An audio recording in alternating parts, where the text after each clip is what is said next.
Bismillahirrahmanirrahim. Alhamdulillahirrabbilalamin.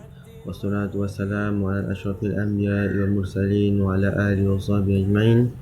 Nawaina nata'allu wa ta'lim wa nafa wal intifa wal muzakirah wa tazkir wa ifadah wal istifadah wal hithu ala tamasuki bi kitabillah wa bi sunnati rasulillah ibtigha'a wajhillah wa mardati wa qurbihi wa thawabi lillahi ta'ala. Allahumma salli ala sayyidina Muhammad al-Fatih lima ulikha wal khatim lima sabaq nasiril haqqi bil haqqi wal hadi ila siratikal mustaqim wa ala alihi haqqa qadri wa miqdaril azim. Rabbi shrah li sadri wa yassir li amri wa hlul 'uqdatam min lisani yafqahu qawli. Alhamdulillah, alhamdulillah, alhamdulillah. Alhamdulillah, saya diberi kesempatan untuk memberikan tazkirah mengenai sambutan majlis Maulidur Rasul di Sekolah Agama Bandar Putra 2. Ini kerana dengan kesempatan ini juga saya ingin mengucapkan ribuan terima kasih kepada guru besar Sekolah Agama Bandar Putra, iaitu Puan Norida binti Mudiar, GPK 1, Puan Nur Azura binti Daud, GPK Hem, Ustaz Muhammad Nazwan bin Sakam, dan juga kepada asatiz dan juga asatizah yang lain, kerana tanpa mereka tidak akan berdiri kukuhlah Sekolah Agama Bandar Putra 2. Jadi di kesempatan ini, di dalam peluang ini, saya ingin memberi nasihat kepada anak-anak murid agar sentiasa mengidolakan murabi-murabi mereka, sentiasa mencari idola yang terbaik dalam hidup ini, dan terlebih utama lagi mengidolakan Nabi Muhammad sallallahu alaihi wasallam, iaitu utusan kita, iaitu utusan Allah, iaitu dengan mana beliau itu ialah utusan Allah, beliau itu rahmat kepada sekalian alam, beliau itu ialah pesuruh Allah, beliau itu ialah orang yang membawa mukjizat Allah kepada kita semua, iaitu Al-Quran Al-Karim, di mana dengan adanya mukjizat beliau Nabi Muhammad SAW, umat Islam sehingga ke hari ini terhindar daripada kesesatan yang melampau. Walaupun jika ada pun kesesatan yang melampau itu menandakan bahawa kebodohan dan juga kejahilan umat Islam pada zaman sekarang.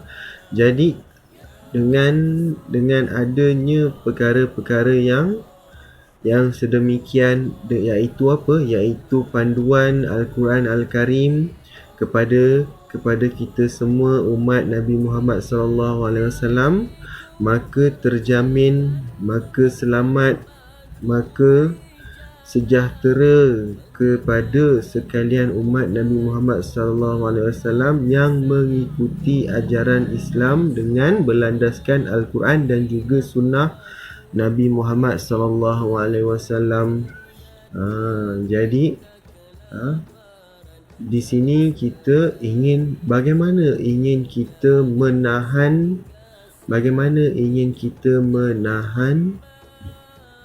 pemikiran kita daripada pemikiran barat dengan berlandaskan Al-Quran.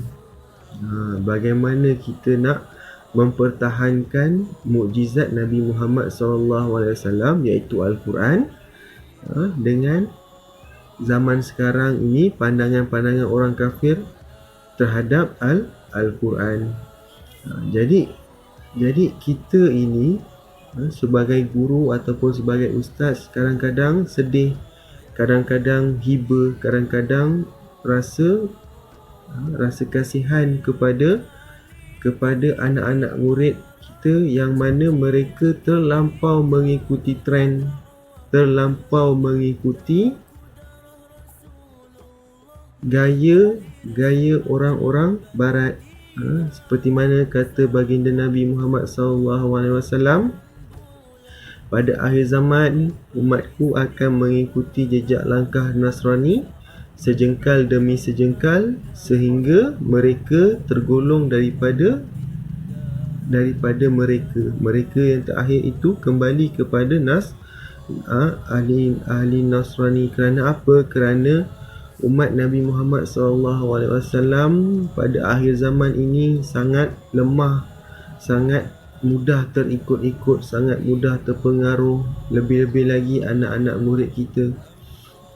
Jadi bagaimana kita hendak mempertahankan syiar Islam mereka?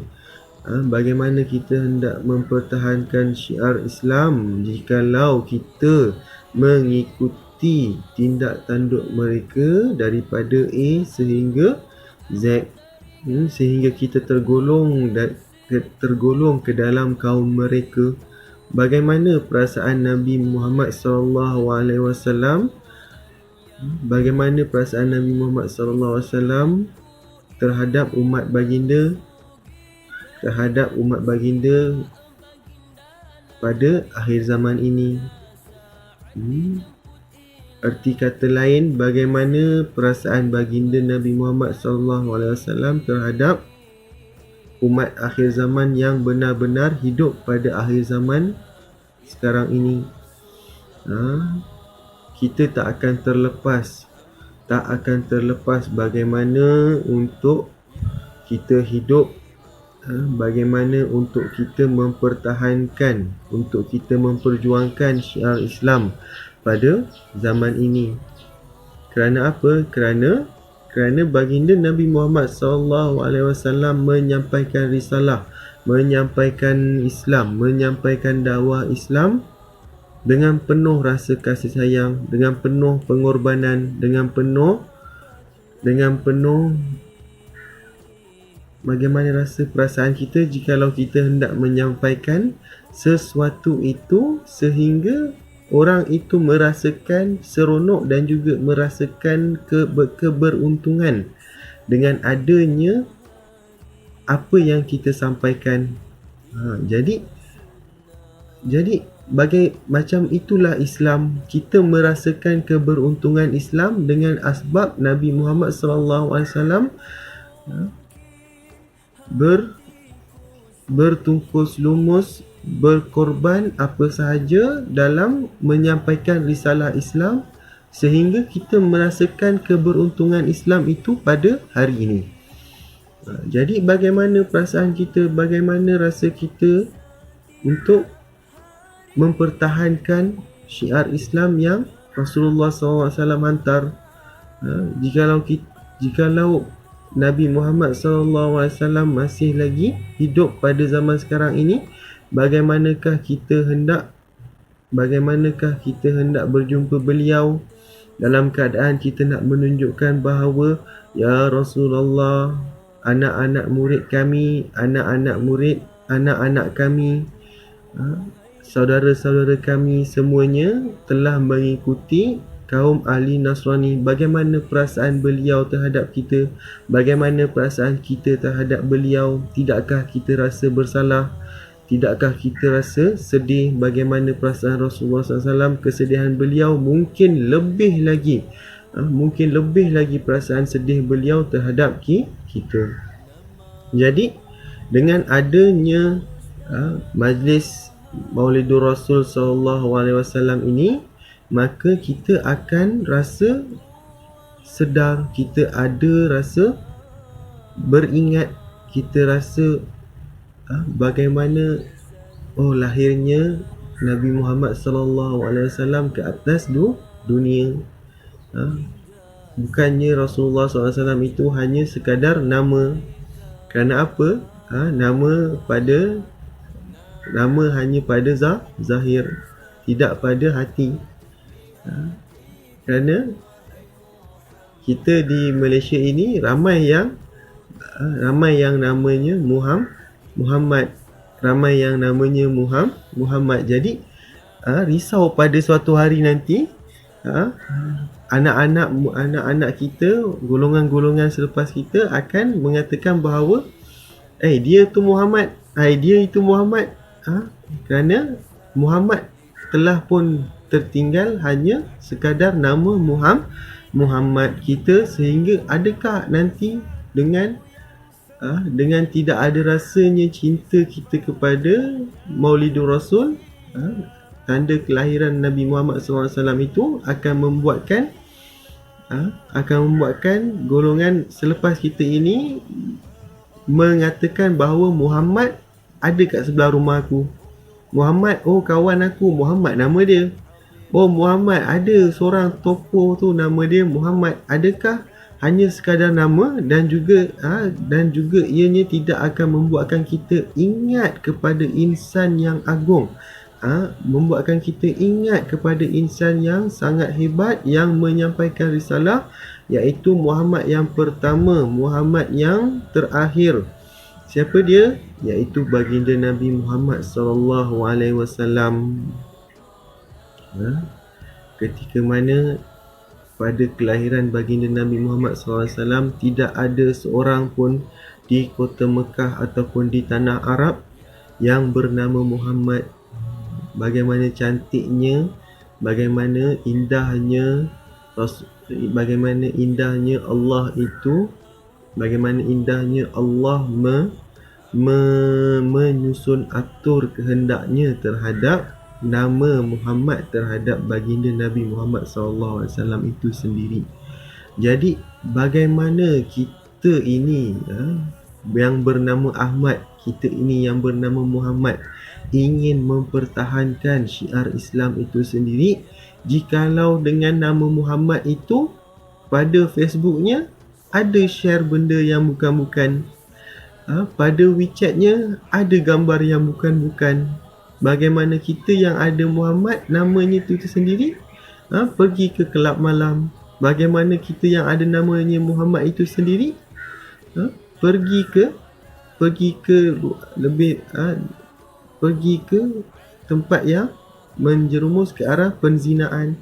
Na'udzubillahi min zalik. Jadi kita bermohon, kerana apa? Nama itu ialah doa. Jadi dengan doa, dengan nama kita sendiri itu, kita berdoa agar Allah Subhanahu Wa Taala mengurniakan seperti mana yang kita telah dinamakan. Sebagai contoh, Ahmad Haziq, terpuji kebijaksanaan. Jadi kita meminta, kita berdoa kepada Allah Subhanahu Wa Taala agar Allah Taala mengurniakan apa yang kita telah dinamakan dengan nama tersebut, menjadi perantaraan kita dengan Allah, supaya Allah memberikan sesuatu yang telah dikehendakinya. Jadi bagaimana rasa syukur kita di Malaysia ini dengan ramainya nama Muhammad, ramainya nama Ahmad. Maka kita berdoa agar akhlak kita semua seperti Nabi Muhammad SAW, kesabaran kita, tawakal kita. Kalau kita minta mujizat pula, dah menjadi salah satu kekafiran. Kenapa? Kita tak mampu untuk menerima mukjizat seperti Nabi Muhammad SAW. Jadi apa yang kita mampu hanyalah meminta kebaikan, meminta keberkatan, meminta dicucuri rahmat ke atas setiap diri kita mengikut nama kita. Jadi dengan itu adanya perasaan cinta kita, dengan itu adanya peringatan kita kepada baginda Nabi Muhammad SAW. Tidak mungkin tidak kita akan ada perasaan untuk menyedihkan Nabi Muhammad SAW apabila kita mengetahui bahawa nama kita itu sendiri ialah doa terhadap diri kita. Jadi apabila kita mengetahui perkara tersebut, maka dengan adanya rasa malu diri kita ini, rasa hinanya diri kita ini, kita akan takut untuk berbuat dosa dan juga memalukan nama Muhammad itu sendiri. Jadi dengan rasa cinta, dengan rasa kasih dan sayang, insya-Allah saya mendoakan agar kita yang diberi nama Ahmad dan juga yang diberikan nama Muhammad baik, tidak dapat baik daripada segi batinnya, boleh baik daripada segi zahirnya, tidak dapat baik daripada segi zahirnya, dapat baik daripada segi batinnya. Jikalau lebih baik, dapat baik pada zahir dan juga batinnya. Maka dengan ini saya mengucapkan terima kasih kepada Puan Norida dan juga seluruh kaki tangan Sekolah Agama Bandar Putra 2 kerana memberikan saya peluang dalam memberikan tazkirah di dalam majlis sempena sambutan Maulidur Rasul sallallahu alaihi wasallam. Terima kasih. Assalamualaikum warahmatullahi wabarakatuh.